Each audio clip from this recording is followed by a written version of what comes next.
ఎవరికి నష్టపరిహారం వర్కులు చేద్దాం. పశ్చిమ గోదావరి జిల్లా భీమవరం నియోజకవర్గ టీడీపీ కార్యాలయంలో ఇన్ఛార్జి తోట సీతారామలక్ష్మి ప్రజల అర్జీలను స్వీకరించారు. ప్రతి శుక్రవారం ప్రజల సమస్యలను తెలుసుకుని పరిష్కారానికి కృషి చేస్తున్నట్లు చెప్పారు.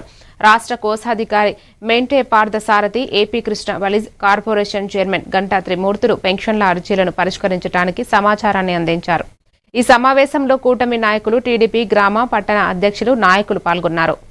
వారికి తెలియపరచడం, ఆ సమస్యలు వారు వెంటనే స్పందించి ఆ సమస్యల పరిష్కారం కోసం ముందుకు రా. ఈ 16 కోట్ల రూపాయల విషయమే కాదు, ఈ పాప విషయమే కాదు.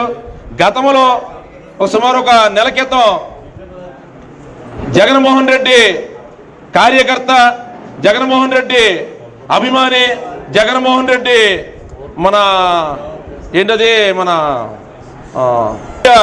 ఉన్న ఎమ్మెల్యే గారు కానీ, మన నియోజకవర్గం ఉన్న సీతామహాలక్ష్మి కానీ, కూటమి నాయకులు కానీ ప్రజలకు ఏం చేయాలనే ఉద్దేశంతోనే ప్రజలు ఒక సమస్యల మీద అందరూ కూడా ముందుకెళ్ళడం జరుగుతుంది. ప్రజలందరూ ఆలోచించాలి. మీరు మాయమాట. నమస్కారం. మనం ఈ రోజున మరి ప్రతి శుక్రవారం మన జాతీయ అధ్యక్షులు, రాష్ట్ర ముఖ్యమంత్రి చంద్రబాబు నాయుడు గారు, అలాగే కూటమి ప్రభుత్వం ఆదేశాల మేరకు ప్రతి శుక్రవారం కూడా గ్రీవెన్సెల్ అంటే ప్రజావేదిక, ప్రజల సమస్యలు తెలుసుకునే విధంగా కూడా ఈ కార్యక్రమం చేయడం జరుగుతుంది. మీరందరూ కూడా గమనించండి. 3,000 అన్న పెన్షన్ 4,000 చేయడం జరిగింది. న్యాయం చేయాలి. ప్రతి ఒక్క కార్యకర్త ఎవరైతే కష్టపడ్డారో, ఇబ్బందులు ఉన్న వాళ్ళందరికీ కూడా అని.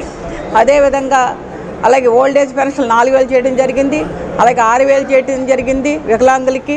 అలాగే ఎవరైతే డయాలసిస్ చేయించుకుంటారో 15,000 చేయడం జరిగింది. ఎన్నో సరిగా మేము పార్టీ నాయకులు అందరం కూడా ఏదైతే కూటమి ప్రభుత్వం ఉందో, రాష్ట్ర ప్రభుత్వం ఆదేశాల ప్రకారం వాళ్ళ దృష్టిలో పెట్టి తప్పనిసరిగా అందరికీ న్యాయం జరిగే విధంగా ఈ కార్యక్రమం చేస్తామని ఈ సందర్భంగా తెలియజేసుకుంటూ